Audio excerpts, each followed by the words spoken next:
A bracho, jdeš to, vole. Ona je za vodou a maluje Louis a bydlel bych ve Francii, byl bych král Louis.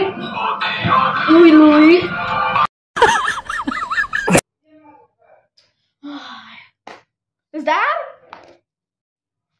Točím, víš co? Já vím, jsem talentovaný a proč se ptáš, proč mám nový kanál? Protože jsem debil, jo.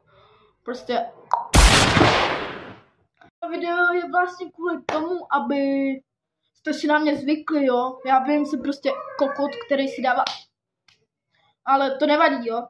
To se vyřeší, jo. Jste si ptali, já jsem Ondra a zase točím na YouTube, no. Protože debil prostě, chápete? Víte co? Asi proč mám nový kanál? Já sám nevím.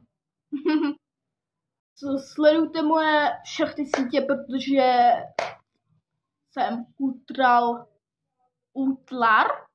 Já nevím mluvit nebo co. Prostě jsem boss, jo, běžte sledovat. Nebo takhle vám jednou mlaskám. Fakt, uvidíte. Vy nemáte ten odběr? Vy nemáte odběr! Serte mě. No, například můžete sledovat TikTok, Instagram. No a to je asi všechno. Ale pokud nebudeš mít odběr, vypleskám tě, fakt. Jako bez srandy. Vidíš? Vidíš mi do očí? Co tam vidíš? Já vím, vidíš.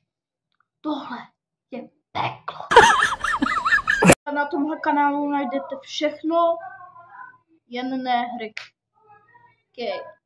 Může mít na to, ale zatím zdar lidi, kupujte můj merch, jo.